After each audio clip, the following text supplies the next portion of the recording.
I guess what I'd like to do is welcome you all as a member of the Boulder Parkinson's Support Group Planning Committee. This gathering has been talked about for about a year, and we just feel very honored to have 4 outstanding neurologists from the Center for Movement Disorders at the University of Colorado. It's a unique opportunity, and I'm glad to see so many of you here. If you know anyone that wasn't able to make it and is interested in this panel, we are making a video we're going to put up on YouTube, so someone who wasn't able to be here will be able to access what was talked about. I'm not sure what all to say other than what I want to do is have this panel be really left to our panelists and to all of you to sort of shape what we talk about. I think our motivation for doing this is ever since I've been diagnosed with Parkinson's, which is about 8 years ago, there's been a talk about how the importance of having a movement disorder specialist as part of your team. And a lot of people when they're diagnosed, as you may know, see a general neurologist who they're very happy with, but don't have the skill set and experience that these folks on our panel have. So this conversation and the dialogue can be wide-ranging, but I'm hoping that everyone leaves here today with a better understanding of what a movement disorder specialist does and how that can be helpful to you or your care partner in dealing with Parkinson's. What we plan to do is give each of our panelists about 7 minutes to introduce themselves and share whatever they'd like to share about their practice and their experience and their values and so on, so you can sort of compare and contrast what they do. But we'd like to leave the majority, our last hour, to questions from all of you. You can ask questions by raising your hand and addressing the panelists, or we're also passing out some cards that you can write questions on, so if there's overlapping questions, we'll try to sort them and make sure they all get addressed. But with that, what I think I'm going to do is I'm going to leave, rather than read off the introductions, which you probably have on the flyer, I think we'll just start with Heather Bear, if I may. And welcome Heather, and welcome Drew and Christina. And here's Dr. Berman, just in time. Welcome.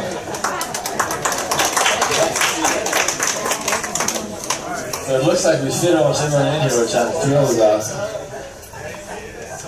But with your permission, we'll just go ahead and get started, and we'll let it flow. Hi. Well, thank you so much for organizing this. It's wonderful to see so many people here. Very gratifying. So, I'm Heather Bear. I want to clarify, my background is a little different than my colleagues here. I am a physiatrist, physical medicine and rehabilitation physician. So, my training has been very lengthy. I was a neurology resident at Emory, and then I became a physiatry resident. I have completed a stroke fellowship and done research in stroke recovery, and became very interested at Emory, in particular in movement disorders. It was a center for treatment of movement disorders at the time, and I spent a lot of time in the department seeing persons with Parkinsonism, Parkinsons Disease. I have completed a fellowship in movement disorders at the University of Colorado, and am part of the program and have been part of the program since 2007. I'm one of the members of the deep brain stimulation group. We have a team approach to that, and have been the advisor for rehabilitation matters for that. I've been treating primarily people with Parkinsonism or Parkinson's disease in my practice for the past 10 years. I've lived in Boulder for 30 years on and off. I lived down the street for 10 years and just moved recently. My practice in Boulder started in 2001 when we were over in a very shabby little place across from NIST on Baseline and Broadway, and we've moved to a lovely center at 55th and Arapahoe and expanded services. In the past year or so, my colleagues have come to the center, and we've been able to expand services for people with Parkinson's disease dramatically, which is wonderful, because I know that people don't want to be traveling down to Aurora, which is difficult. What's different about my treatment is hard to say. I think that the condition is very complex. There are many motor and non-motor symptoms, as everybody knows, and I feel that it's very important to form a partnership with the individuals that come, the families and the patient, to really try to educate people in the disorder and identify symptoms and try to work collaboratively to structure treatment that really meets a broad range of needs. And sometimes I draw more heavily on my rehabilitation background, and sometimes, you know, I'm really functioning more purely on medication management and treatment in that range. For Parkinson's, because I'm also part of the spine center at the university, I've kind of gravitated to seeing patients who have Parkinson's with pain, which is very common. And so, because it's a complex situation when, you know, we add on the Parkinsonism to an aging musculoskeletal system, it's, I think, very important to understand how those different factors interplay. You know, these questions are great. I think that, you know, my treatment is probably different with each person, because people are at different stages in the disorder. Sometimes their needs are skewed in one direction, sometimes another. Things change over time. I see patients for a variable amount of times, but if a patient's doing very, very well, and I'm not tinkering with things very often, I might see them as infrequently as every 6 months, but that's rare. Most people I see at a minimum of every 3 months, and sometimes I'll see someone every other week if that's necessary, because it's important sometimes to change one variable at a time and follow that up and keep looking rather than try to address everything at once. And it's really not necessarily useful to address everything in one visit. I find that people that come who have thought through the symptoms that they're having and really identify what their main priorities are for the visit, and have thought about the circumstances under which those symptoms are arising, what makes them better, what makes them worse, timing around the medications, are best situated to make the most out of the appointment, because otherwise we spend a lot of time trying to figure that out in the appointment, and that we may not be able to get to as many issues then. So I have gone around to groups, maybe you've been there, to try to talk about just how to be ready to see your doctor, you know, how to make the most out of that visit. And I think that that's important. Identifying the symptom and knowing what to call it and learning the language a little bit, I think is also helpful. So spend a lot of time doing that. Just looking through these questions quickly. I'm in the Boulder Clinic 2 days a week, Tuesdays and Fridays all day long, and then the other 2 days that I'm clinically seeing patients are in Aurora.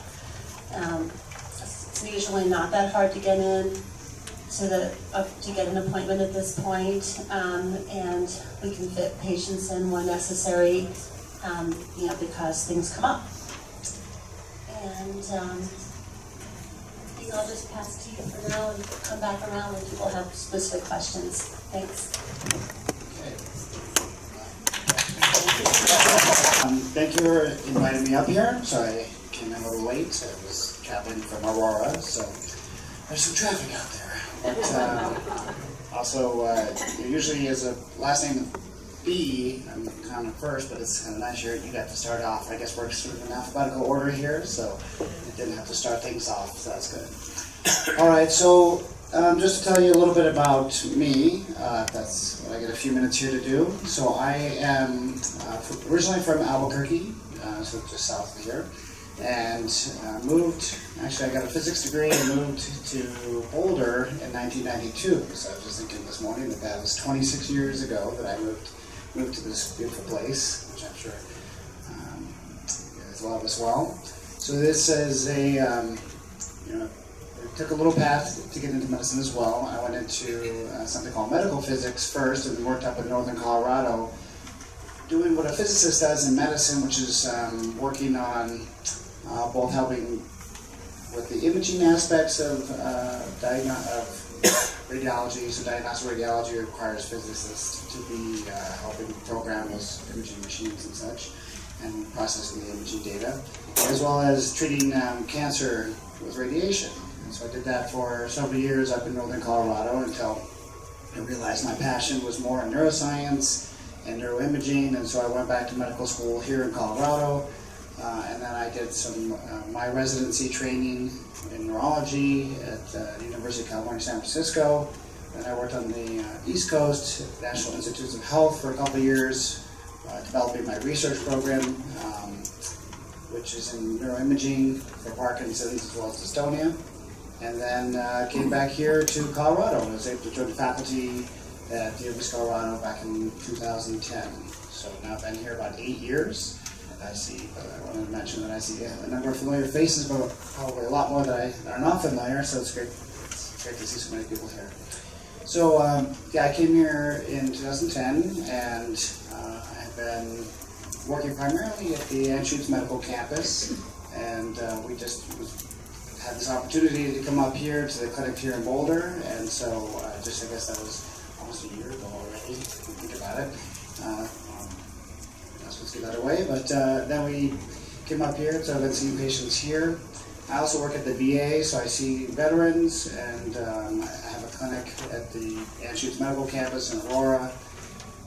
But I do spend probably about half of my time currently engaged in different types of research, which is based on using imaging tools to try to understand how Parkinson's is affecting the brain, what accounts for the different sort of features that people will get, both the different motor symptoms as well as non-motor symptoms, and just trying to find practical ways we can use imaging to help figure out what the fundamental problem is in Parkinson's, and if we can get to ways to make better treatments and hopefully one day a cure.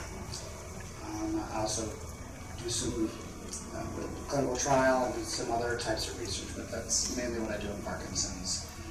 And so I guess my clinical style, tell me how much time I have left. Just at 0 right now, so maybe I'm out of time. No, it's okay. So so my style in terms of being a patient, I like to listen to my patients, and so I really spend a lot of time hearing what's going on with them. As you all know, with Parkinson's, there are lots of things that are affected in one's life, symptomatically as well as just relationships and everything else. So I do a lot of listening. I try to inject a lot of humor into my interactions. I like keep things light and build a good rapport. And I also like to help educate my patients, so to teach them about the condition or about the treatment options, and really, try to inform them so that they can try to make a decision. And I'm always happy to help guide the decision if it's sort of too complex or there's too many options to choose from. But really, I like to inform patients so that they can make their decision, because I think each and every one of the ones I see are unique individuals. So you may share a couple symptoms here and there, but really everyone with Parkinson's is unique. So it's a lot about hearing about how that individual wants to be treated. And probably what talk about my style. I guess that's it. Oh yeah, and I just also tell you that getting back to the personal story. So moved out here with my wife. I now have 2 boys, 3 and 7. Most of my life. So in my spare time, I'm raising the kids, putting up Halloween decorations, that type of thing. Still working. I was doing drapes this week. Still trying to do all the other things in life. And I'll just leave out my personal hobbies. But look forward to answering questions and talking with you all.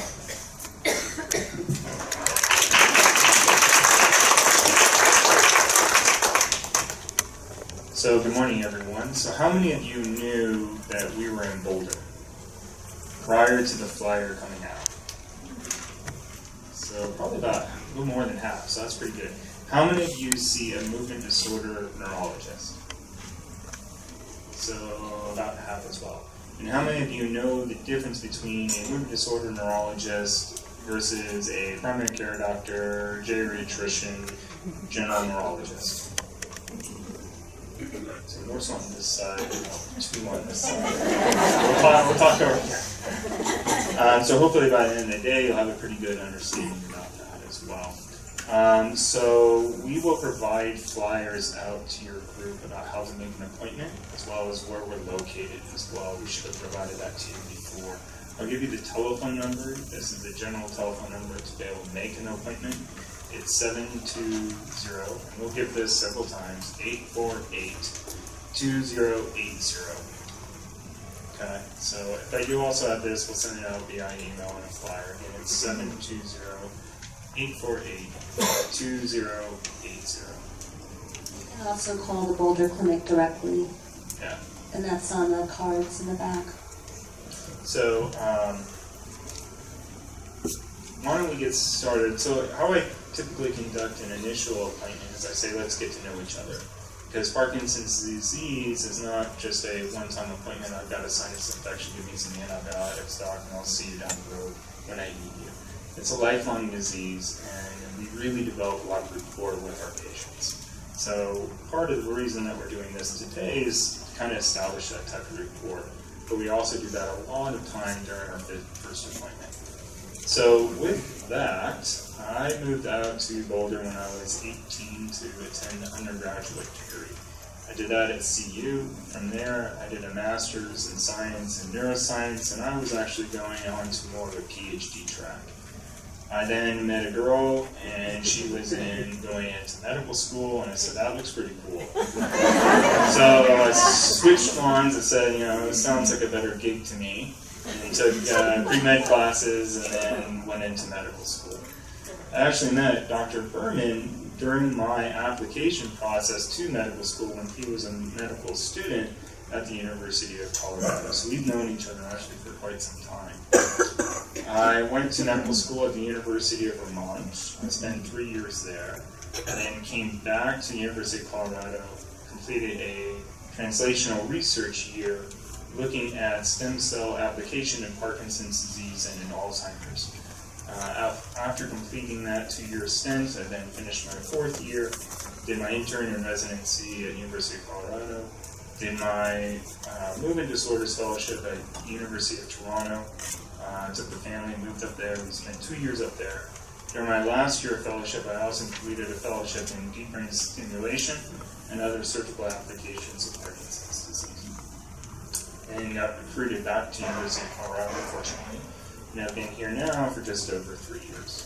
I see patients at the University of Colorado at our 2 locations, at Boulder as well as at Anschutz. And we also have a physician assistant, Jessica Barr, who's been with us for over 3 years. She mainly sees patients with Parkinson's disease as well, and she's also at our Boulder location, which is excellent. She does deep brain stimulation programming as well. My particular research interests are in advanced treatments of Parkinson's disease. There are a number of studies in this, and one of them that I've developed is looking at novel targets in DBS. So looking at other targets than our conventional targets that we use in DBS. I also run our DUOPA, it's a carbidopa-levodopa enteral suspension program that we started at University of Colorado. We're actually the largest recruiter in the country for this type of procedure. And I think that's just really a reflection of the fact that there's only 3 locations where patients can obtain this within our region. At the VA, Dr. Vernon, over at Swedish with one provider there, and then also at our Anschutz location. As far as other applications, we're going to actually be giving a summit just this Saturday on this. And we're going to be talking about some of the advanced treatment options that we also are looking at. One of them I'll tell you about is also a subcutaneous continuous infusion of carbidopa-levodopa. You can think of that kind of like somebody that has insulin-dependent diabetes and they're receiving continuous infusion of insulin. So it's a very small pump to a small tube that's just positioned right underneath the skin, and then that goes away and they stick themselves again. We're looking at that as a clinical trial as well.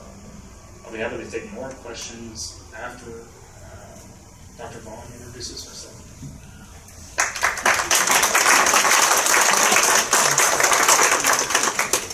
Good morning. My name is Christina Vaughn, and I'm really happy to be here. I also should say I'm happy to be here with you guys because even though we work together and share patients a lot, it's rare that we get to kind of spend time together, so I really just like being up here with you all. So I am a movement disorders trained neurologist also, but right now my practice is in what I'm calling neuropalliative care. And just again, by a show of hands, how many of you have heard of palliative care?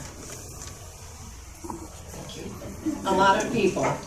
And I should say that I've encountered a lot of confusion, or at least different views on what palliative care is. And I'll talk about that briefly in a moment, because I'd like to clarify that.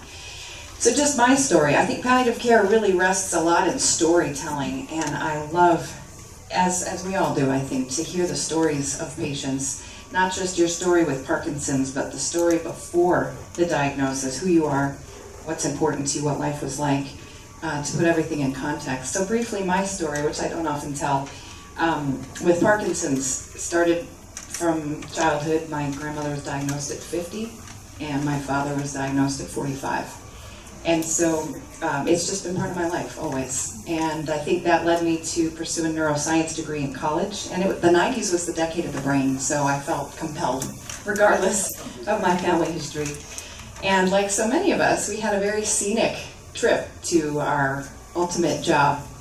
I went to the NIH, I went to the National Institute of Neurologic Disorders and Stroke, and became a rat brain surgeon, which, you know, it wasn't so much glory in that, but I studied Parkinson's disease in the rat model and looked at different agents that could calm down dyskinesia, extra wiggly movements that sometimes happens from medication, and studied that as I was trying to sort out what I wanted to do. Like Drew, I was thinking about a PhD or something very lab-based, and realized I missed the patient interaction or talking to people rather than rats. And so my scenic route led me to a degree, a master's in public health. And I was thinking about working with mental health and neurology from a public health perspective. And though I liked that, I finally decided, again, missing the personal one-on-one interaction. So finally, after the scenic route, I decided to pursue medicine with the intention of being a neurologist. And so I stuck with that, and after medical school, my disclosure is I'm an East Coast person from Buffalo, New York, and I went to medical school there, and after that pursued my neurology training at the University of Pittsburgh, and after that was a movement disorders fellow for 2 years at Rush University in Chicago, which I enjoyed very much. And then I practiced as a movement disorders doctor for several years in South Carolina in Charleston, beautiful place. And then finally realized that I wanted to get one more set of training, and that's in palliative medicine, because I felt like I wanted to justify spending more time with patients, and I wanted to kind of hone a different skill set and focus a lot on not just symptom management, but really get some skills around coping and talking through future planning. And I expanded my scope from that point forward. I got a fellowship again at the University of California in San Diego. I've been to some beautiful places to offset my upbringing in Buffalo. And what's that? Cleveland, yeah, that's the mistake on the lake. But anyway, sorry. So in San Diego, I spent the year focused strictly on palliative medicine, not in neurology, and broadened my scope. And so I was lucky enough to be hired at the University of Colorado, where I've been since August of 2017, in the section of neuropalliative care. And so my practice currently is as a neuropalliative care doctor, which means I see patients with all sorts of neurologic diseases, not just Parkinson's. As you can tell, my passion is Parkinson's disease. It always will be, but I've expanded the scope of my practice. And so I see patients at the University of Colorado in Aurora at Anschutz most of the time. I'm in Boulder once a week on Monday mornings, and I'm in Lone Tree once a week on Thursdays. And I see patients in Anschutz with a team. I'm lucky enough to have access to a social worker and a spiritual care counselor there. And so it ends up being quite a long visit when it's the first patient encounter. It's 60 minutes with me, always for new patients, as it is, I think, with my colleagues. But when we have the full team available, it ends up being like a 2.5-hour, very comprehensive assessment at the Anschutz site. Here at Boulder, I'm by myself, spending 60 minutes with patients and taking an approach that's very much focused on quality of life and coping and future planning. And I see patients in one of three ways. Sometimes I see patients one time, sent by one of my colleagues for maybe a discussion of something that's going on, a change in plans, a difficult situation, and we kind of take stock of everything, and it'll be a one-time visit with access as needed moving forward. Sometimes I share patients with my colleagues, and visits might be staggered between one of the other movement docs and with me in neuropalliative care, so we share. And then other times, sometimes I might take over as the primary neurologist. It really just depends, and we just kind of play it by ear. And so I think I'll stop there and look forward to all of us answering questions from you all. Thanks. As you begin this free-for-all, just wanted to remind you that if you have questions that you want to write down, if you pass them to the middle of the aisle, Helen Mazur will pick them up and we'll try to sort through them and make sure they get answered. But you're welcome to raise your hand and ask a question to the panel or a particular individual. What I'd ask is that you try to keep your questions to the point and not give a speech, kind of like at the conference on World Affairs that we want to hear from our panelists. You have a lot to offer, but we'll have to do that later. The other thing I want to just quickly mention while I'm thinking about it, I'm sitting next to a very nice couple here who do not know about the Boulder Parkinson's Support Group and would like to be on the mailing list. So if there are any people here who are interested in not getting our monthly newsletter, please see me at the end of the session to give me your information. We'll glad put you on the list and provide you some information. So, if anyone wants to ask a question, just raise your hand and we'll get started. What is the definite diagnosis? How do you diagnose positively that it's Parkinson's? Sure. So I guess we will rotate around the answering unless you pick a certain person that you want to hear from. Just let us know, but otherwise we'll just try to share. Can you repeat the question? You bet. So the question is how do you make a definite diagnosis of Parkinson's disease? Is that correct? Yeah. So the current way we do this right now is what we call clinical diagnosis. We don't have a test right now that gives us 100% accurate diagnosis for someone. And so we look at particular features, and usually the motor symptoms are what we use to help define the syndrome, which means do they have rest tremor, do they have stiffness across the joints, slowness, trouble with balance and gait. And so these motor symptoms are what really defines the condition, but all of you know that it's not just the thing that defines Parkinson's. There are other supportive features, and those can be, one part will be the presentation. So does it affect one side more than the other? Is it slowly progressive? Does it respond to medications? Other things that we use would be, it has certain other conditions that come along with it. So often depression is there, or loss of sense of smell, or constipation, or acting out dreams at night. So we can find other clinical features in the history that help support the diagnosis as well. And we also now have an imaging tool, so we can use imaging to help us be sure that there's a loss of these brain cells that die in Parkinson's disease. We have an imaging tool that can help support that. And so some people who get recruited for early stage studies now are required to get this imaging study done to help confirm that they actually have loss of those brain cells. The thing is that none of these tests or features are very specific, so we don't know for sure that it's Parkinson's disease, but at least with that imaging we can tell that you've lost brain cells that would be consistent with Parkinson's disease. So it's a number, we both, the exam, the history, associated features, imaging when needed to help support the diagnosis. Thank you.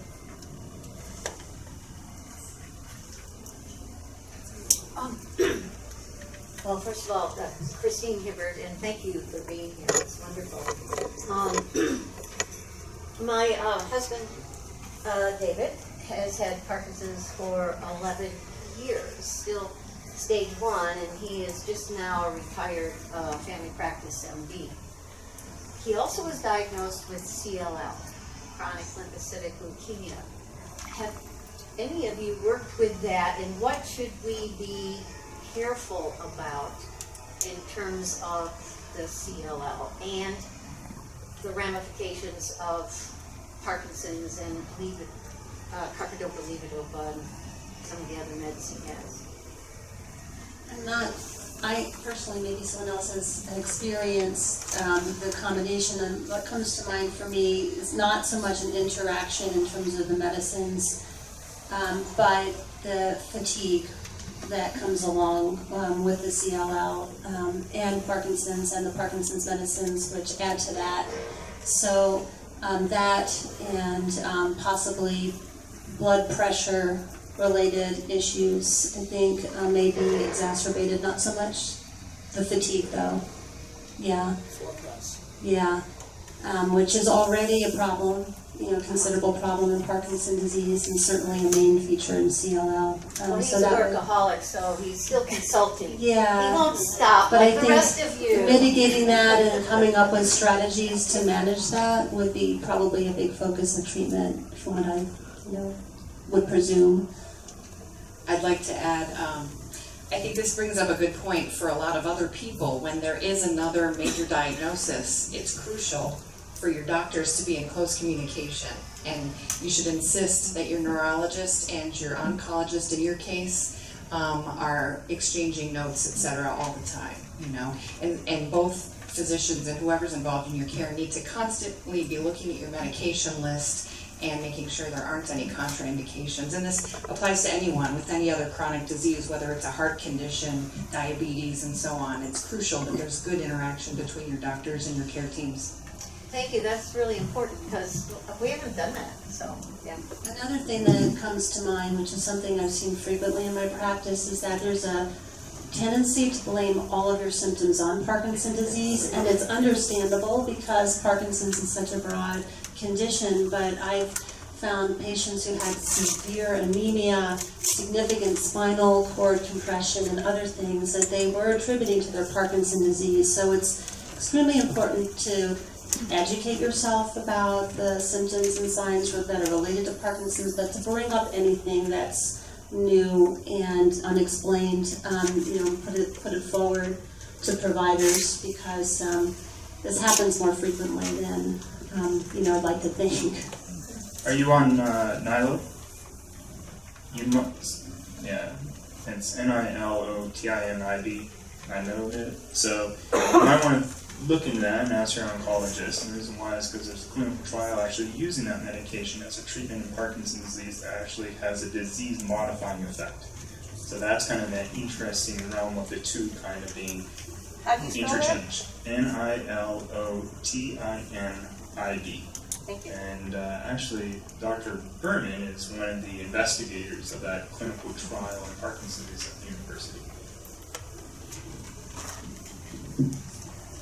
Which, if I may bring up one point before other questions, it's because there's some here. And so one question was being asked about, the first one, I think we've addressed that. You can see that we've all had a lot of specialty training to get to where we are. And the main patients that we all see are Parkinson's disease patients. Another point I was bringing up is, why does it matter for you to potentially see one of us?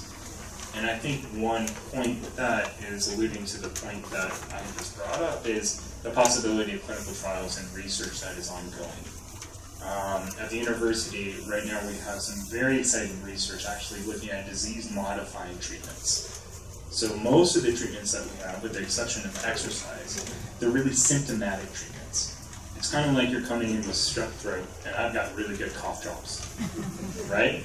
I don't have penicillin right now to be able to actually treat the disease itself, to stop the disease at its course. But right now we actually are developing and having research trials that are exactly doing this. For example, there's a tyrosine kinase inhibitor in patients that have a genetic mutation called LRRK2. So that's where genes and doing gene testing can actually help us actually develop treatments that are directly targeted to the disease itself.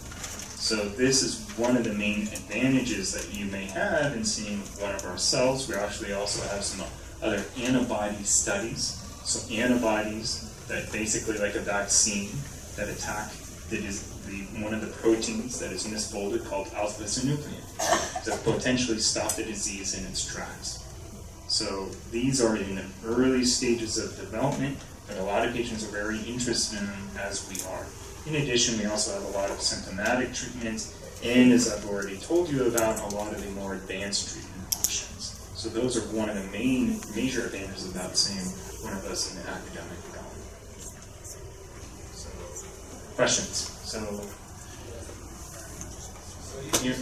First of all, thanks again for coming, and my thanks to the others. You started down the path of where I was hoping you'd go a little bit more is, I think we're all looking for hope. So tell us a little bit more about some of these promising emerging treatments that you're using.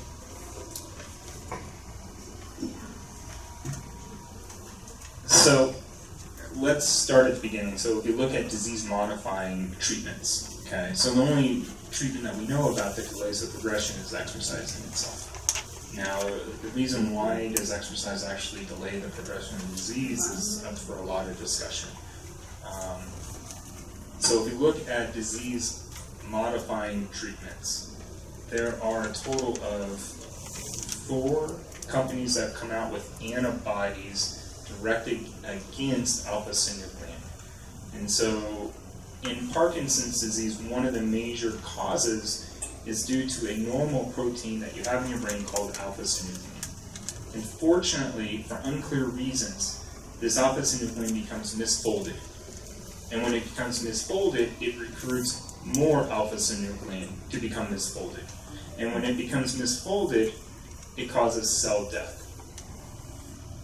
So what these antibodies are targeted at is that misfolded protein of alpha-synuclein to kind of stop the disease at its tracks. And so we're right now having these 4 antibody clinical trials ongoing. We had one of them just wrapped up. We're in the review process of another one as well. We have our site visit at the end of, actually this Friday we have our visit. So this is very exciting. I actually just got back from Hong Kong along with Dr. Berman at the Movement Disorder Society meeting. I just got back on Saturday, so I'm a little bit still phases of what day it is, to be honest with you. In one of the clinical studies that I was involved in, the panel discussion, was that when I mentioned about tyrosine kinase inhibition in individuals that have a mutation called LRRK2. Now what they found, at least in their animal models, is that this seems to be very beneficial, but when they even did it in individuals that do not have the LRRK2 mutation, they also found benefit. So this is also very exciting. I predict that also in the future we're going to have medications that potentially are directed against inflammation, that prevent the inflammation from occurring, microglia in particular, that potentially are also involved in the progression of the disease. So it's a pretty exciting time in the realm that we're really trying to get at disease-modifying treatments. With that being said, that also goes hand in hand with something Dr. Berman talked about, which is how do you diagnose the disease. And so we're looking a lot at biomarkers to try to diagnose the disease in the very early stages of the disease, and in fact potentially before the individual manifests with any motor symptoms of the disease, before they've had the symptoms. So that you come in, we do the genetic testing, or for example, we do a test, find out, hey, you have Parkinson's disease. The person says, I'm only 30 years of age. I know. So let's put you on this treatment, and for the rest of your life, you'll never develop any of the symptoms, and potentially the disease will be stopped in its course before you manifest with the symptoms, at which point in time you've lost probably at least 80% of the dopamine-producing neurons. So we're all on the horizon, so this is a very exciting time within our field. And, she's been over here for minutes. I want to know, is it still the belief that patients who have no or hardly any tremor are more likely to develop dementia? So just briefly, as you know, not everyone has tremor and Parkinson's disease. And when you can look around a room and see people with PD, there's such variability. Some people are shaking a lot, other people never get tremor. And what we know is that people that never get tremor do have slightly higher chance of developing dementia or cognitive trouble. And the rate of change of progression, though slow in Parkinson's in general, is slightly faster for people who have the non-tremor picture of Parkinson's disease. Thank you. I'd just like to add on to that as well, that when we study populations of people with Parkinson's, and we tell you about increased risk, this isn't immediately translatable to the individual. So there are a lot of other factors. Did you have a family history of dementia? Did you exercise a lot during your life? And so there's so many individual features that can do this. I just always want to let you guys know when we say, that those without tremor have an increased risk, there's also many other variables in the calculation. And so it's always hard for us to predict on an individual level what someone might develop or not. But we can get to that more. Another aspect of that is that I think people who develop tremor are possibly diagnosed earlier because it's an obvious change. People who lack tremor and are just slowing down, that can take a longer time for people to realize that there's something amiss. Often it's attributed to older age, so in some cases it's really simply a matter of making that diagnosis a lot further down the road. When you talk about presentation of symptoms, I'm wondering how good are we at determining the difference between Lewy body dementia and Parkinson's? Where are we with that? So the question is, when we're talking about symptoms, how good are we at distinguishing between Parkinson's disease and a different diagnosis, Lewy body disease? And there's some overlap there. I think the best way that we have to distinguish between Parkinson's disease and Lewy body disease, and I should say Lewy body disease is a different diagnosis where somebody has some degree of Parkinsonism, slowness, stiffness, maybe some shaking or tremor. But earlier on in the course, there's clear cognitive or thinking and memory changes. And sometimes there's also hallucinations or periods where the eyes play tricks on the person and they might see something that's not there or see something that is there and mistake it for something else. And so the real gold standard that we have on clarifying that is something called neuropsychological testing. And that's where we send the patient to a special neuropsychologist, a person trained to provide several hours of thinking and memory tests where they figure out where the problems lie and in what areas. There's so many aspects of thinking and memory. And then based on how the person does on that test, we have a better sense of whether or not we're dealing with Lewy body disease or plain old Parkinson's disease. And the timing is also critical. You know, how soon in the course is somebody complaining of thinking and memory? I would just add that as humans, we think we're pretty good, right? At diagnosing the difference between these. And it's just, I think with the time it becomes increasingly confusing and that it's hard to tell sometimes. And we talk about the gold standards being pathology, so doing an autopsy and looking at the brain to determine the diagnosis for 100%. But then you realize in humanness is, we're prone to errors, and there are such a variety of ways people can present with different conditions that it can make it very difficult. So I'm just putting that on. To amplify that and go back to the other question, we are still in this phase where making the diagnosis of Parkinson's disease or other disorders that are very similar but have some different characteristics, some different prognoses. We're still in that phase where it's a clinical diagnosis with support from some imaging. We're on the cusp of, hopefully having much more specific ways of making that diagnosis. And so at this point, we still need to look at how things develop across time. And that's really a lot of how we, as we get to know somebody over time and see how their symptoms are progressing, how they respond to medications, which symptoms are dominant. Are there a lot of problems with the autonomic nervous system, which regulates blood pressure, heart rate, or are there a lot of problems with thinking that are out of proportion and earlier than we'd expect, and Parkinson's disease? Those are the kinds of things that unfold over the first few years of seeing a patient, and we're still under that paradigm of looking and making the diagnosis. We haven't quite moved to that next phase of having more definitive tests, and so that's where continuity and follow-up with patients really comes in, and watching that very carefully over time. We still tend to use the same treatments, but perhaps in different degrees at this point in these other disorders, with some care, and understanding and surveying and seeing what happens with the patients. Yeah, my question is for Dr. Pond. Those of us with Parkinson's know that eventually we're going to be getting worse. We just don't know what the course will be. And I'm just wondering how the palliative care approach fits into that practice. Thank you. I'll repeat the question. The question was geared towards palliative care, and she acknowledges that over time the disease continues to worsen.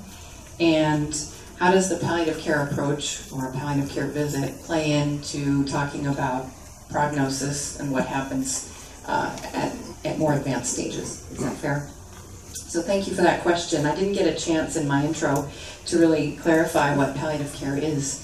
Even though a lot of people have heard about it, I'll just briefly say that palliative care is a medical specialty for people that have serious illness, chronic illness that's incurable. So it applies to any chronic incurable disease at any stage of disease. And a lot of people mistakenly think that palliative care is reserved for people at the end of life, or that it's synonymous with hospice. It is not. The approach is the same as people who are in hospice, but hospice is for people who are at 6 months or less with their prognosis, and palliative care is upstream from that, again, at any stage, including a diagnosis. So when we take this palliative care approach, focusing on symptoms, coping, and future planning, we talk, if patients want to talk about prognosis, certainly we do. And whereas in cancer, it's a little bit easier sometimes to talk about stages. We don't have real stages in Parkinson's disease. We have a staging system that we use as part of our description of what someone looks like when they have Parkinson's, but we don't have a strict staging for Parkinson's to predict years of life or prognosis. So instead we look at other things, and we rely heavily on this long-term relationship with the patient, because we get to notice patterns of change, and we pay attention to things like, how much are you sleeping? What sorts of activities are you now able to do or not able to do? What do you need help with? Are you having more infections? Is this happening more often? These sorts of things we pay closer attention to as somebody advances and has had Parkinson's for a really long time. And so when it comes to palliative care and the approach, we do talk about prognosis if that's something you want to talk about, but we don't have as good a set of markers as you might have in another disease like cancer. So again, it relies on the relationship, changes over time, paying particular attention to sleep, weight, activities, infections, hospitalizations, and things like this. And so it's really a dialogue and a conversation. So again, palliative care, I just want to emphasize, isn't about end of life and death and hospice and those kinds of things. Though that can be part of it, it's usually upstream from that. So thanks for that question.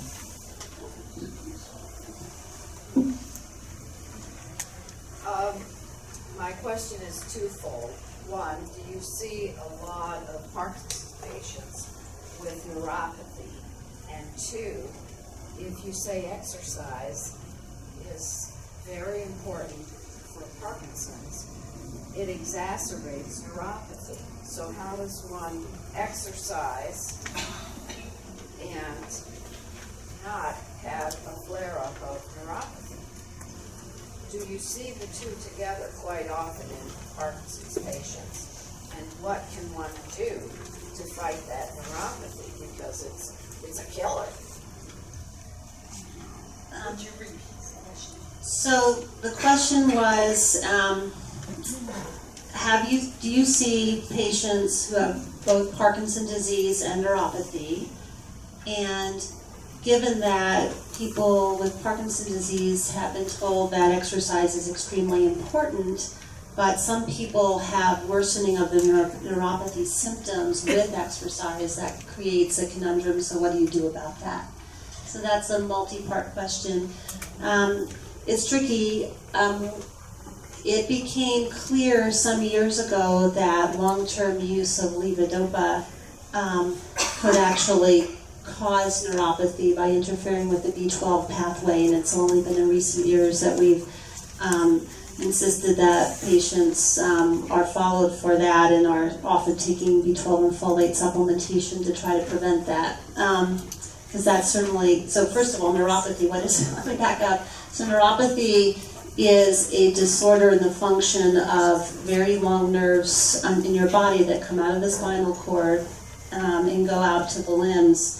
When we're talking about neuropathy, peripheral neuropathy, and these very long nerves, particularly to the feet, have to conduct their business up and down this long channel. It's extremely difficult to do that. It's a complex process, and those nerves are extremely vulnerable to all kinds of things. And things that can cause damage to nerves include vitamin deficiencies, but people have hereditary forms of neuropathy. People have been on cancer treatments, often will have a toxic neuropathy, diabetes, thyroid disease. There are many contributors to neuropathy. So we now know that long-term exposure to levodopa also can contribute, so that's something we can mitigate against. But there are other people who have, other disorders such as diabetes and such. I don't think that it's the experience of everybody who has neuropathy that exercise worsens it. So that's unfortunate for you. There are people that benefit from desensitization activities. I don't know if you've done that, to actually try to change the sensory input to, if it's in your feet, using different types of fabric, different types of massage to try to normalize the sensation that's coming through to the feet and to the hands, or is it you? I think that working closely with the provider to try to figure out other things, that forms of exercise you can do that are not so likely to precipitate, pain, would be important. I don't know if have any of you heard exercise making neuropathy worse, worsening pain? That's not a common feature. His neurologist told him. His neurologist told him that? But is that your experience when you exercise, that you're... Not especially intense exercise. It's more intense than usual. It makes the neuropathy flare, particularly at my feet. Yeah, maybe looking at the footwear and all of that, and whether there's some swelling that's going along with that might make that worse as well. I would add that neuropathy, as we're hearing, is common. You may have heard on TV there's ads for neuropathy medication, and so there's lots and lots of reasons for neuropathy. So the first thing is to be sure that we know why you have neuropathy if you have it. Sure, it can be related to Parkinson's and use of levodopa over time, but there are other causes, and it's important to make sure that those other causes have been ruled out or looked at, because there are plenty, and those might respond differently, those other kinds of neuropathy. And then the other thing to say is this reminds us how variable Parkinson's is for everybody.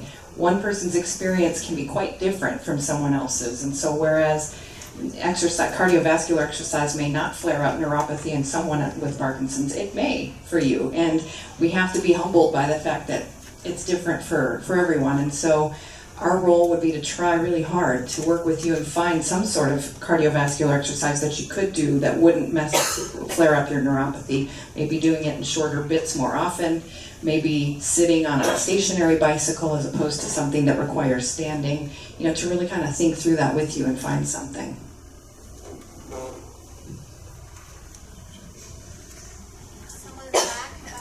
I had a question about deep brain stimulation. That's not a disease-modifying treatment? or is it? And how prevalent is it in use? How effective? And is it for what symptoms? Is it in late stages for Parkinson's? You know, when do you prescribe that? So the overall question is, let's talk a little bit about DBS. How about that? Thank you. Okay.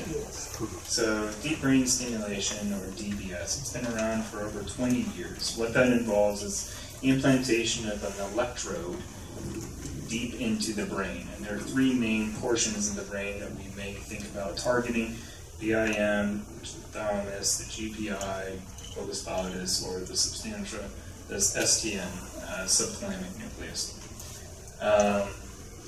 How effective is it? Well, it depends upon what we're trying to treat. And I bring up those three for a reason. So if we're looking at tremor, for example, and somebody with essential tremor, we'll target, for example, the thalamus. So if somebody has dystonia, dystonia means irregular contractions of muscle group that result in abnormal posturing or resulting in an abnormal, irregular, like tremor. That's what dystonia is. We might target the pallidum, the globus pallidus. If we have somebody with Parkinson's disease, there's two main other regions, the STN that I mentioned or the GPI. And it depends upon what the individual has and may be their goals. So an individual that's on a lot of medication and they're having issues with having to take so much medication, we might target the STN. Another individual that has a lot of dyskinesias that isn't really on much medication, for example, we might target the GPI. It's up to debate whether you should target more the GPI if the individual has a lot of potentially some risk of having cognitive impairment. Okay. How effective is it? It depends upon the symptom that we're talking about. So for tremor, it is incredibly effective, about 90% reduction of tremor in itself. Rigidity is improved by about 75% or so. Bradykinesia is improved by about 50+%. Symptoms that are not improved with DBS include postural instability, okay? Speech, in fact it can worsen speech and cause hypophonia. Cognition is not improved, in fact cognition potentially is, if you have cognitive impairment, DBS is potentially not a good treatment for you because it can actually cause worsening of cognition, and certainly we have seen that in a number of other providers that do DBS. Our procedure at the University of Colorado is very intense. So over a period of 3 days, the individual sees myself on Mondays and Tuesdays in the on and off state, so on medication and off medication. They also see a physical therapist. They also see a speech therapist. They also see Dr. Bear, as we mentioned, as well as us working together, and she's part of the DBS team, to evaluate any rehab needs that the patient has now, as well as concerns that she may have after DBS of the patient, also verify for her mind that the patient does indeed have Parkinson's disease and any other red flags.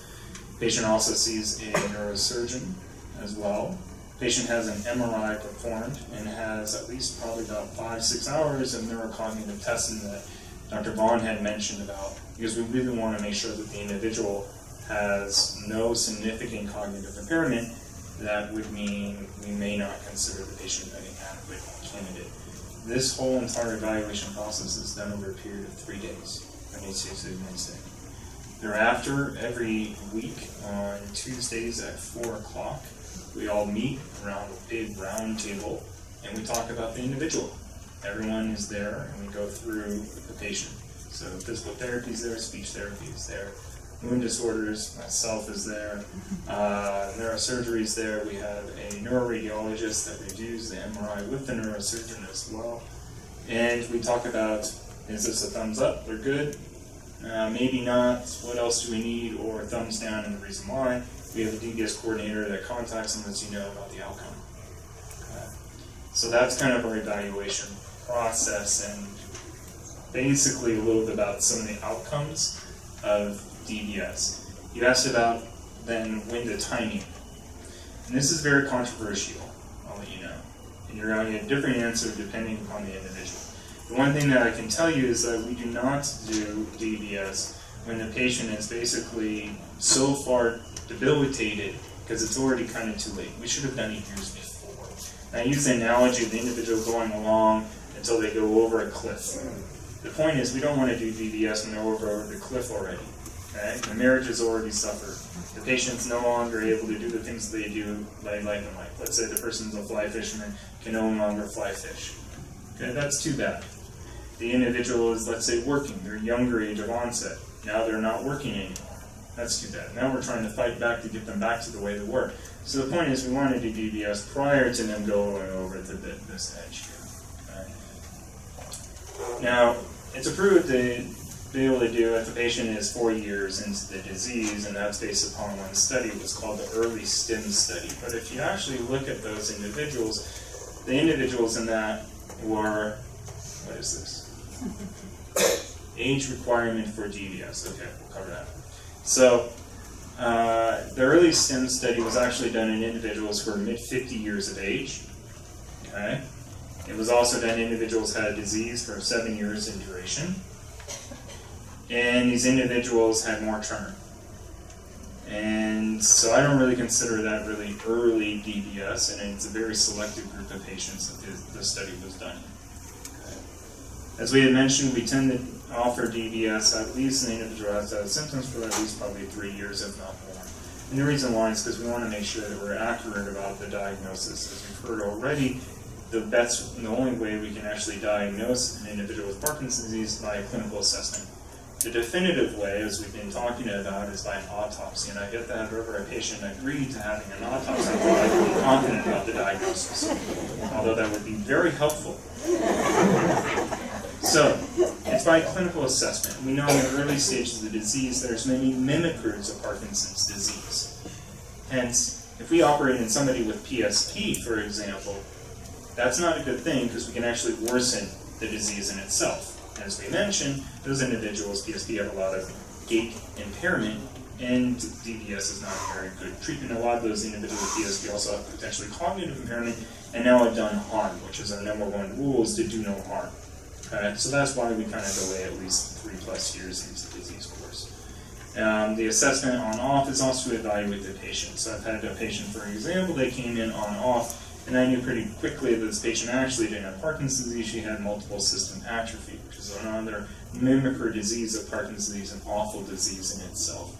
The individual didn't have much of a response to levodopa, which kind of was an indication that this individual was probably not a very good candidate for DBS. There is no age requirement of DBS. So you don't have to be of a certain age or under a certain age. We certainly try to operate on our individuals, at least at our institution, less than 75. I can tell you at another institution I was at Toronto, if you're over the age of 70, we tend not to operate in an individual. If the individual's over the age of 75, they don't get operated on. We don't have that age requirement restriction, and in fact we had an individual that was operated on that was just over the age of 80 just recently. So it's individualized by patient to patient, which I think is important. Was there any other questions about DBS since we're on this topic now? Oh, another one. DBS slows the disease. No. DBS does not disease modify. It is not neuroprotective. The studies have really kind of shown that you don't have a decreased number of cell loss with DBS. But I'd like to add something to that and clarify a little bit what my role is in the program. So, no, there's no evidence that DBS is disease modifying, but what we find is that sometimes, a lot of times, when people have Parkinson's, even in spite of being in Colorado, being a very active group,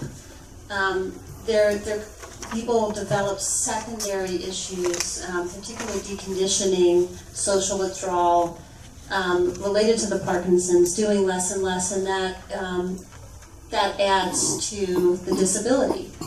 And so one reason to potentially do the DBS a little bit earlier, as Drew was alluding to, is to try to get in front of that slide into deconditioning and into disability from some secondary consequences. My role, so I want to go back a little bit, just as Dr. Vaughn clarified palliative care in the context of the DBS program. So rehabilitation medicine overlaps with many fields, particularly though neurology, orthopedics, and rheumatology. and a little bit with anesthesiology in terms of pain management. And what differentiates the field, and it's very confusing, what we do, is that we focus a lot on function, and meaning, how do you do this? How do you turn in bed? How do you get out of bed? What happens when you first walk? How are you accomplishing your dressing? How are you accomplishing your toileting? All those things, those basic things, to what's happening in your work environment and how are you doing that. And in the context of Parkinson's disease, you could probably immediately see how that makes a lot of sense to look at it that way.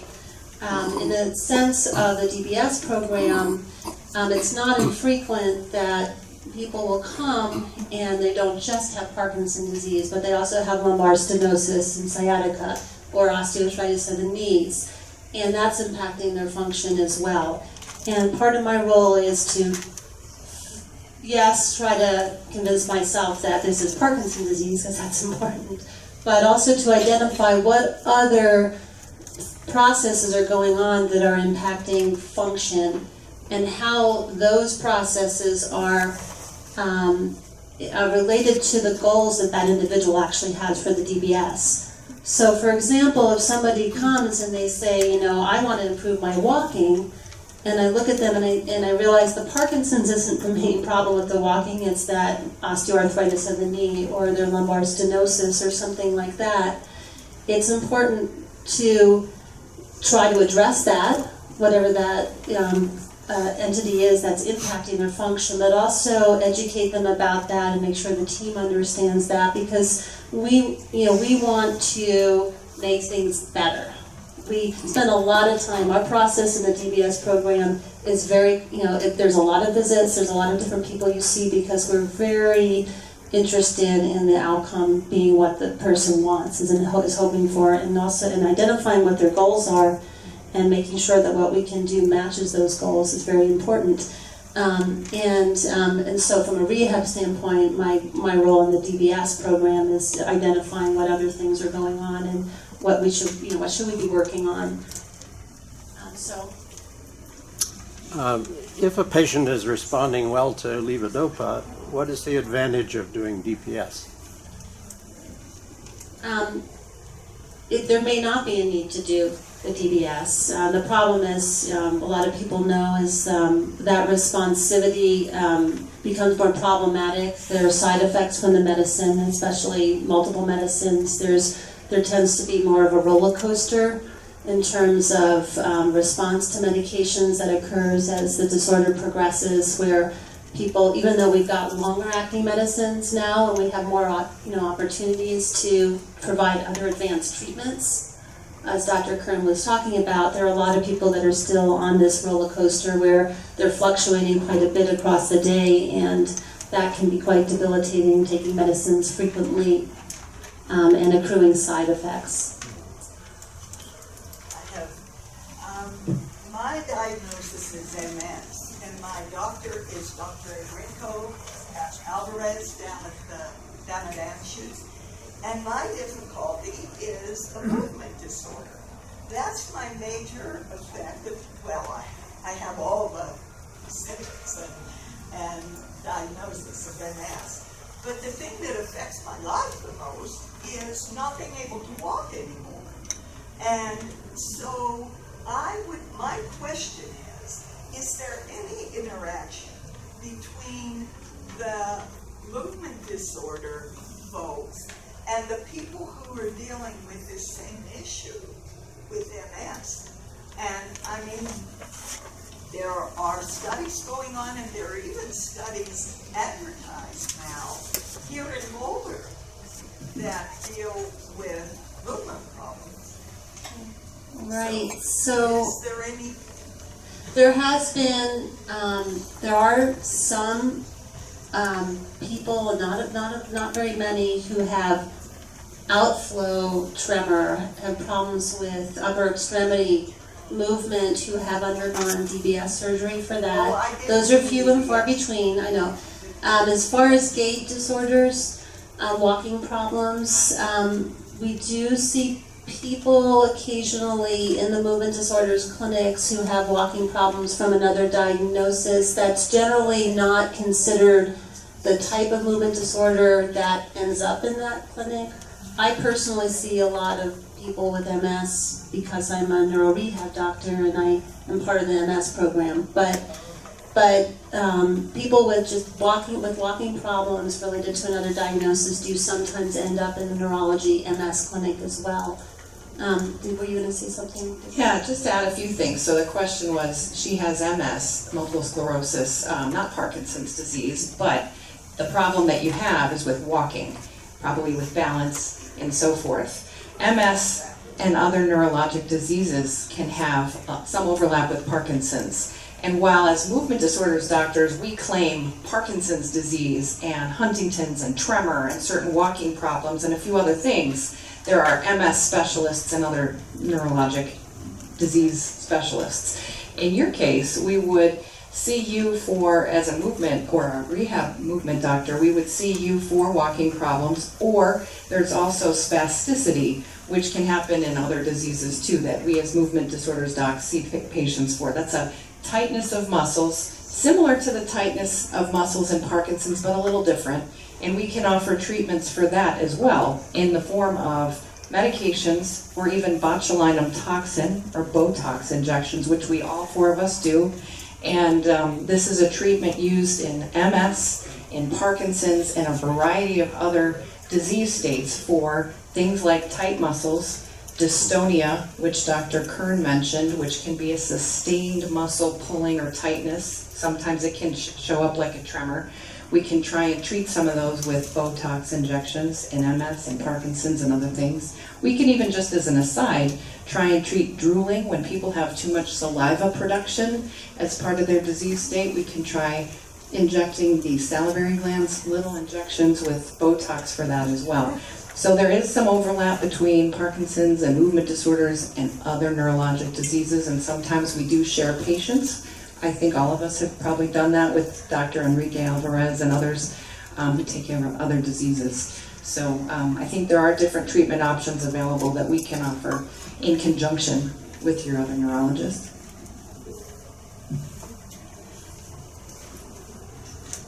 My question is for Dr. Heather, and that is, my wife likes to tell me that I need to stop taking so much sugar. She likes to say that I eat too much sugar, that it's an inflammatory response to the body. And so she suggests that I stop taking sugar. Is that something you do?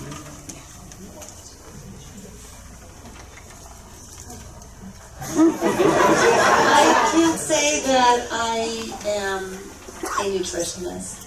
I can't claim to know a lot about the metabolic effects, sugar. And generally, we try to maintain a very healthy diet for Parkinson's and stay really hydrated. But as far as the pro-inflammatory effects of the sugar rather than the effects on energy and cycling, I really don't know the answer to. So I'm going to see if anybody here can address that.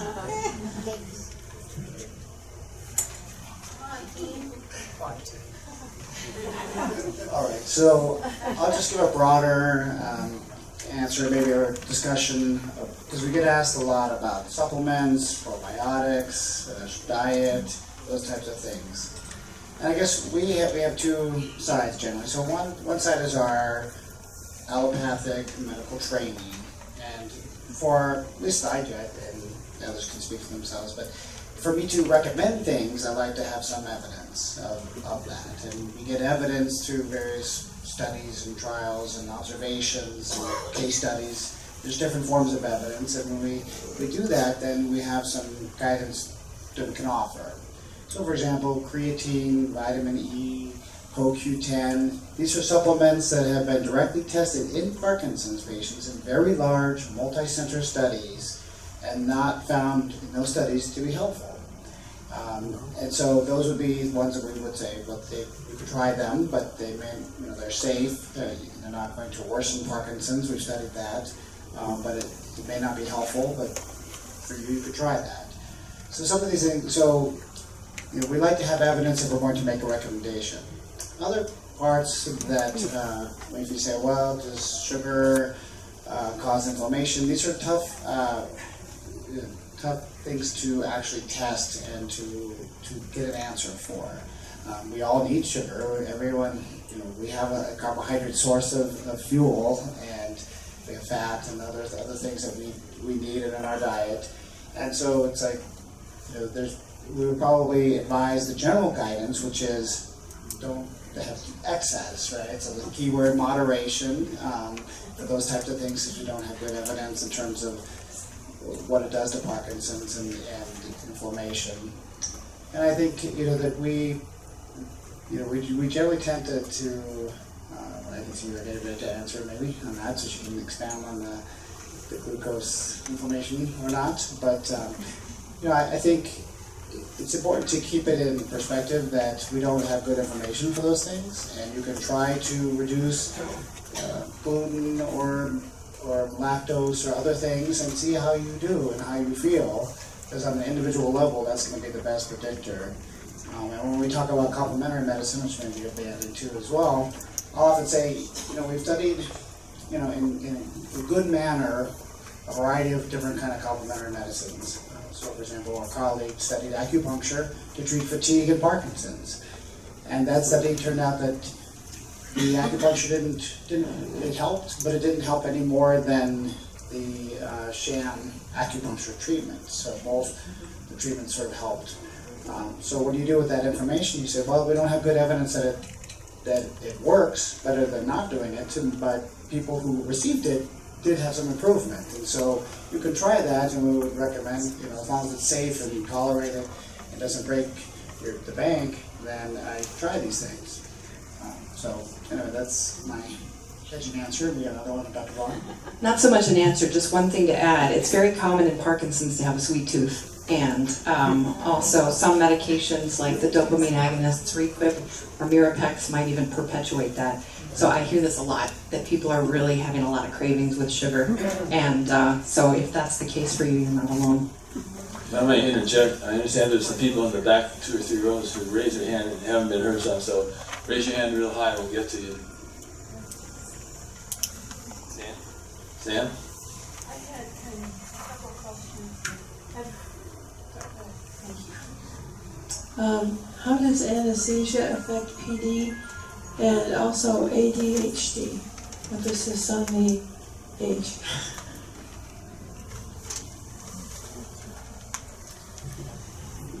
So individuals taking anesthesia. So one, often you're NPO, meaning nothing by mouth prior to going to any type of procedure. You should talk with your doctor about the possibility of doing a dissolvable tablet of levodopa that will allow you to be comfortable prior to and then even after having the procedure. We do not like patients who offer medication for a prolonged period of time because that can be very uncomfortable, especially if you've gone through a procedure. And there's, of course, the possibility remotely of something that we call hyperpyrexia or Parkinsonism, when the individual becomes so rigid they actually start breaking down muscle. With regards to anesthesiology, so individuals that have a propensity of developing cognitive impairment, for example, they might have Parkinson's disease, dementia, they recover much more slowly after the anesthesiology. So anyone that's had anesthetics done, it takes some time for us to get back to it. Individuals with Parkinson's disease they have a diseased brain, and it might take just a little bit longer. So it's important to talk with the doctor, so it might not be an in and out procedure, but a in-procedure prolonged waiting period for the individual to potentially clear. And I'd like to, I agree with Dr. Kern on that. So we try to limit the frequency of going under anesthesia, but along with sometimes getting off on the medication cycle, which is difficult enough, because people tend to get very dehydrated as well, and that affects their response and recovery around a surgical intervention. So we have to really be careful about that. And I don't know if this is where you're going, but I've heard actually a number of patients bring up anesthesia and surgeries, and not knowing they had Parkinson's until after they woke up from the surgery. This is a common story, and I think that there's not, again, evidence that anesthesia causes it, but sometimes a stressful or event, being under the act of the surgery itself, just provides enough of a push on the system that the symptoms kind of come out in a rage right afterwards. And so it's a common story to hear that some sort of event, like anesthesia or surgery, and following that their symptoms just developed acutely, but we think probably the process was actually going on for a while, and it just sort of pushed them to exhibit the symptoms at that point. I have 2 tips if you are going to have surgery under general anesthesia. One is you should ask your neurologist to send a letter to the surgeon or at least the anesthesiologist to remind them, even though they know, that you have Parkinson's disease, because that comes with it needing to do a few things special to avoid some medications and to ideally have you as the first case of the day so that you aren't without food for longer than you need to be, or you aren't without Parkinson's medication for longer than you need to be. And the second tip is to search for the Aware in Care kit. This is a free kit you can look for online. The National Parkinson's Foundation, now called the Parkinson's Foundation, puts this out, and it's a kit that you bring with you to the hospital that has some reminders that you can give to your care team to say, hey, don't forget I have Parkinson's disease, I'm in the hospital, I'm going to have surgery. Don't forget, because it's important that I get my meds on time, that I'm not without medication for too long, that I don't get constipated while I'm here in the hospital, because that's a big risk, and that certain medications are avoided. So those are some tips to think about if you are going to have general anesthesia or some sort of surgery. The second question was about attention deficit hyperactivity disorder. I don't know of any correlation between ADHD and Parkinson's disease. I should say that sometimes medications given for Parkinson's disease rarely can cause people to have episodes of almost like mania where they have more energy and are doing things and not sleeping as much. If ADHD has been a later in life diagnosis, we have to question if that's really what's going on. And if ADHD is being treated with certain medications, we always have to be thinking about, are these medications appropriate in Parkinson's disease? Is there any interaction? How are they working? And so forth. I'm not sure if that addresses it completely or if anyone has anything to add. Not to that, but the question about strategizing around a surgery, I think, is an important one, and it's worth having an appointment with your movement disorder specialist to talk about it and to have that communication go back, either in writing that you leave the office with to take to the surgeon, or some correspondence directly.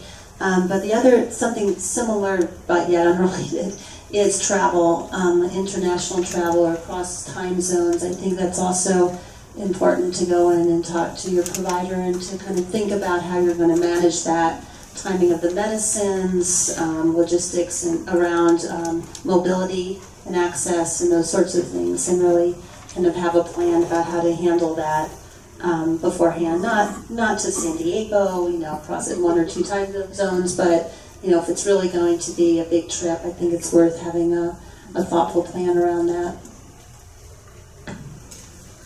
Okay.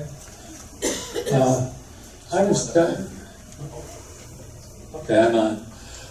I was diagnosed with Parkinson's 12 years ago, and over the years I've had a lot of, this is back on the subject of foot neuropathy. Over the years I've had a lot of sensations in my feet, some of which could be identified as foot neuropathy. And it appeared to me that I could get a little handle on them through mindfulness exercises, having felt in Christ. And the ante on getting a handle on them was upped a little bit by another impression I had, which is that the sensations were correlated to some degree with balance problems. So there is anecdotal data out there waiting to be scientifically examined. Do you have an unpleasant sensation in your legs? I'm not sure I would call it unpleasant. It feels more like electricity running through the foot. It helps if you move it around? Yes. Typically occurs more at night? I'm sorry? Does it typically occur more at night? Or how about when you lie down? When I've been very still, it tends to happen. So you're talking more about restless leg syndrome. which is much more common in Parkinson's disease. Right. And there's a risk of having what we call augmentation with regards to carbidopa-levodopa, which means that the symptoms become more severe and become earlier on during the course of the day. And there's a number of treatments that we talk about with regards to restless leg syndrome. One of them in particular, for example, is pregabalin, Lyrica, gabapentin. These medications are actually quite effective. Another one is dopamine agonists. So that's something that I talked with your movement disorder neurologist specialist about. Thank you. I think you did say something, if I'm not mistaken, about neuropathy and your balance. Is that right? And the interaction, yeah. So with neuropathy, neuropathy can appear differently in different people depending on which fibers, which peripheral nerve fibers are affected, but sometimes it affects fibers that help your brain know where your body is in space. That's called proprioception, and that when there's a disturbance in the information that's coming up through your feet and then going up through your body, through the spinal cord to the brain to help integrate your reactions to movement and changes in position, that can really add on to the problems that are occurring in Parkinson's disease for other reasons and make it more complex. And that may be something of what you were talking about as well. And I'll just add on to Dr. Kern's point, just that not all that gets labeled something is actually what got labeled, even by a neurologist or even by a specialist. And so it's often good, when someone says you have neuropathy, that you may very well have neuropathy, but it could also be what we call restless leg syndrome. Even though those two sound very different, they're actually related, and those who have neuropathy have an increased risk of restless leg syndrome, so you can have both, but quite frequently. So anyway, these types of, are the reasons we were to answer one of these questions about why seeing a specialist. Our access to clinical trials, as was mentioned before, our specialty knowledge within a very specific disease like Parkinson's, and also just the associated features that might get mislabeled. And I think there were some people, did you want to, in the back there? Yeah, is freezing a result of too much levodopa or increased Parkinson's? Is freezing? If you have a So, how about this one? Is levodopa neurotoxic? Is that what you're kind of asking about? Or if you take too much levodopa, what is the effects on Parkinson's? Yes. Well, specifically freezing, those are question. Freezing. Freezing the feet. Freezing during walking, such as inability to get through a doorway, that type of thing.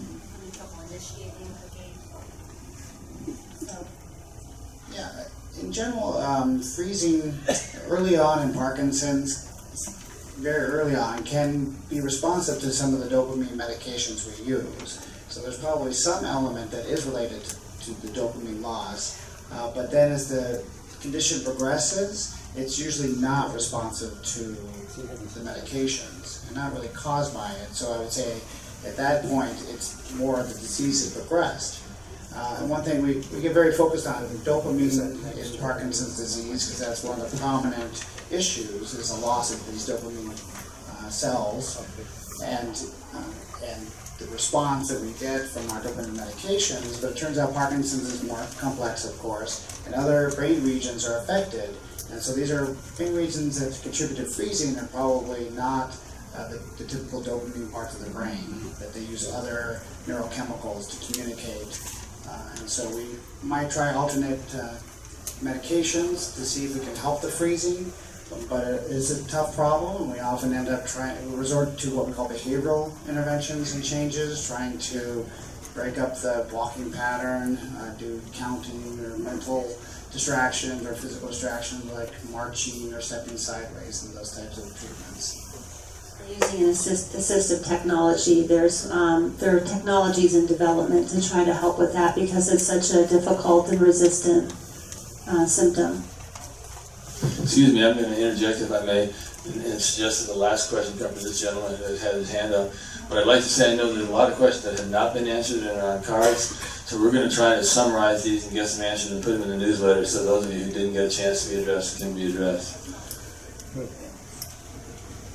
I'm recently diagnosed and not on any medication yet. And I'm very interested in what Dr. Kern was talking about earlier in terms of the disease modification treatment, where it's available, whether it might be coming as part of Anschutz' effort into CSU, not CU, but CSU. And just in general, what else can he tell me about getting into one of those studies and perhaps having it solve problems? 720-848-2080. Make an appointment with you? Yep, with any one of us, and we can try to get you in sooner than later. Yeah, so it's 720-848-2080. And then I'm going to let Dr. Berman talk because he's actually the director of our research in our Movement Disorder Center. Yeah, so what I was going to say, those who we have a study for everyone. So we have a big group that we work with at the Anschutz Medical Campus, neurologists, and each of us has different focuses, foci, I guess you would say, on with our research, and that can be early, just newly diagnosed studies where we might be doing an antibody study or an exercise intervention study, those types of things, all the way to later stage when there's a lot of fluctuations in the response to medications or excessive movements. And so we're really trying to hit Parkinson's, the whole gamut of problems that can develop over the progression of the condition. And so we really want to hear from you from the time early diagnosed to even if you are currently in a wheelchair. There may be some study that we could help, that you could participate in and help advance knowledge and treatments for you as well as for future generations. The other thing I say is we have what's called a recruitment specialist. So if there's any issue with insurance or being able to see us clinically, you could still participate in the study. You could keep your neurologist if they don't want to share you or whatever, that's fine. And you can just contact our what we call recruitment specialist, and she can get your information and say, okay, well we have a few studies that you might be interested in, and send you the information on them. So I'll give that name. So this is Nicola, Nicola, Nicola. She's our recruitment specialist. And her phone number, you can call her directly, 303-724-4644. So 303-724-4644. So if you can't get an appointment or you want to get right away, here's some information about studies that you might be eligible for, she'd be the one to contact. With as many people as we have now, our wait is down quite a bit, I think within a month, just to see one of us clinically, but just in case you want to get on that sooner. So I would suggest that when Rich sends out the additional questions and answers, that we will include that information, her contact information, the main phone number, and anything else that we think of that might be helpful when accessing care, so you all have it. In terms of distributing this information, let me remind you again that if anyone here is not a part of the Boulder Parkinson's Support Group mailing list and would like to be, out in the hallway we have a sign-up sheet where you just put your name, phone number, and email address, and we'll contact you and make sure you get these for future announcements. The other thing I'd just like to say, well, first of all, thank you to our panelists and everyone who showed up here.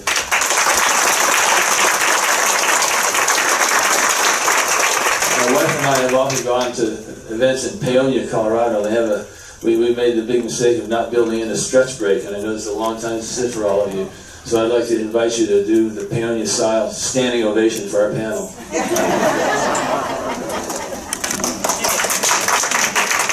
you, everybody. It's been a pleasure.